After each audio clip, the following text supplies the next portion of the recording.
Keshod urban health કચેરીના લાભાર્થીઓને પહોંચાડી ન શક્યા હોય તેવો 2000ની સંખ્યામાં પીએમજેએવાય આયુષ્યમાન કાર્ડનો જથ્થો જેમનો તેમ પડ્યો છે।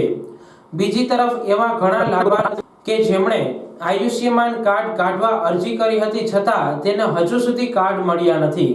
આવા લાભાર્થીઓને કોઈ દ્વારા કેશોદ હેલ્થ કચેરીએ કાર્ડ આવી ગયા હોવાનો ખ્યાલ આવતા તેઓ કાર્ડ મેળવવા ઓફિસે ધક્કા ખાઈ રહ્યા છે, પરંતુ હજુ સુધી તેમને આયુષ્યમાન કાર્ડ મળ્યા ન હોય તેમના દ્વારા તંત્ર પર સમય, શક્તિ અને પૈસાનો વેડફાટ કરવામાં આવતા હોવાનો આક્ષેપ કર્યો છે। આ અંગે કેશોદ હેલ્થ કચેરીએ સાલ 2020-21 આસપાસ આશરે 23,000 જેટલા આયુષ્યમાન કાર્ડ મળ્યા હોવાનું જણાવ્યું હતું।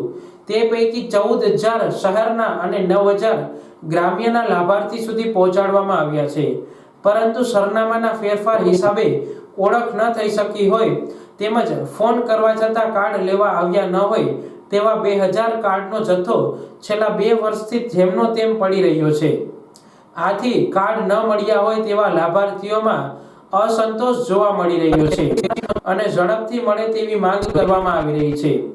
મારું નામ છે પ્રમોદરાય પોપટલાલ પંડ્યા, રહેવાસી કેશોદ, બરાબર છે। આજ રોજ અમે અમારા કાર્ડ માટે આયુષ્યમાન કાર્ડ કેન્દ્ર સરકાર, રાજ્ય સરકાર દ્વારા જે કાર્ડ આપે છે, આજથી 2 વર્ષ પહેલાં એટલે કે 2020માં અમે આ કાર્ડ માટે સમય, શક્તિ અને ખર્ચા કરી એ બાબતની અમને બિનસત્તાવાર રીતે માહિતી મળી હતી કે કાર્ડ 4-5 હજાર કાર્ડ આવી ગયા છે। તો અમે તપાસ અર્થે urban hospital, aerodrome road, Keshod ગયેલ। ત્યાંથી એવું જાણવા મળ્યું કે ભાઈ ખોખા ભર્યા છે, એમાં તમારું કાર્ડ તમે ગોતી લ્યો। તપાસ કરતાં ખબર પડી કે આટલું કાર્ડ ગોતવા 3 દિવસ લાગે। એટલે અમે પાછું પૂછ્યું કે ભાઈ આમનું લિસ્ટ હોય તમારી પાસે તો અમને લિસ્ટ આપો, જેથી કરીને અમે અમારી વ્યવસ્થા કરીએ। તો કે એ હું 2 મહિનાથી આવ્યો છું અહીંયા, એટલે એની માહિતી મારી પાસે ન હોય, બહાર બેઠેલ વ્યક્તિએ અમને આવું માહિતી આપી। તો સરકારશ્રીએ આ કાર્ડ કઢાવવા માટે કેટલો ખર્ચો, સમય, શક્તિ બધું જે વેડફું એનો નીચલો સ્ટાફ એટલે નીચલો વર્ગ જેને કહીએ આપણે, નીચેનો સ્ટાફ એનો દુરુપયોગ કરે છે અને યોગ્ય વિતરણ વ્યવસ્થા કરતા નથી। હાલ તમારી માંગણી શું છે? તો મને મારું કાર્ડ મળી જાય એ બાબત મારી માંગણી છે। આ અંગે ટીએચઓ એનજી ડાભીએ જણાવ્યું કે આયુષ્યમાન કાર્ડ આવ્યા તે સમયે હેલ્થ કર્મચારીઓ દ્વારા વિતરણ વ્યવસ્થા કરી હતી, પરંતુ સરનામામાં ખામી હોય અથવા ફોન કરવા છતાં લેવા ન આવ્યા હોય તેવા કાર્ડ પડી રહ્યા છે। આ કાર્ડ ફેમિલી હેલ્થ સર્વે ચાલુ હોય કર્મચારી મારફત ઝડપથી વિતરણ થાય તેવા પ્રયત્ન હાથ ધરશું તેમ જણાવ્યું હતું। ડૉક્ટર એનજી ડાભી, તાલુકા હેલ્થ ઓફિસર, કેશોદ। જી સર, આ જે હેલ્થ કાર્ડ છે એ અહીંયા પીએચસીમાં પડ્યા છે, એ બાબત શું કહેશો?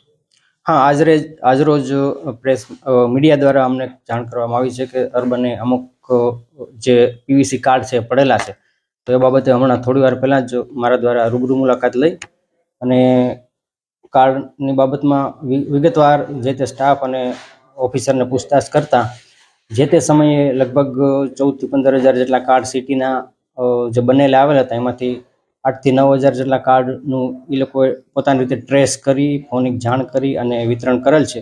અમુક કાર્ડ એવા છે કે જેમાં એને ટ્રેસ કરવામાં તકલીફ પડે છે અને થોડું બધામાં કેશોદ સિટી લખેલું હોવાને કારણે થોડું એના સુધી પહોંચવા મુશ્કેલી પડતી હોવાને કારણે અમુક કાર્ડો વિતરણ થઈ શકેલા નથી।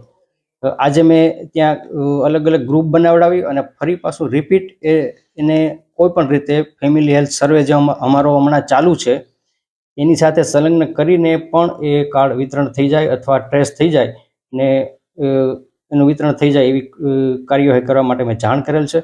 આ સાથે સોશિયલ મીડિયા દ્વારા પણ પબ્લિકને એક નિવેદન કરવામાં આવે છે કે જો આપને કાર્ડ બાબતે કંઈ પેલું પૂછતાછ કરવી હોય તો અર્બનનો સંપર્ક કરી શકો છો। આપને પીવીસી કાર્ડ આવેલું છે કે નહીં એ બાબતે પણ સંપર્ક કરી શકો છો અને પોતાના મોબાઈલમાં પણ એ ડાઉનલોડ કાર્ડ થઈ શકે, તો એ રીતે પણ આપણે કાર્ડ મેળવી શકીએ એમ છે। જ્યારે કાર્ડ આવેલ હતા ત્યારે ખૂબ જ મોટા કેમ્પેન સ્વરૂપે અમે લોકોએ કાર્ડને વિતરણ કરેલું છે। હવે જે અમુક વધેલા કાર્ડ છે એ થોડું વિતરણ કરવામાં અને ટ્રેસ કરવામાં મુશ્કેલી છે, છતાં અમારા લેવલે એની ખૂબ ગંભીર પ્રયત્નો ચાલુ છે અને નજીકના સમયમાં બધા કાર્ડ મેક્ઝિમમ વિતરણ થઈ જાય એવી અમારી કોશિશ રહેશે.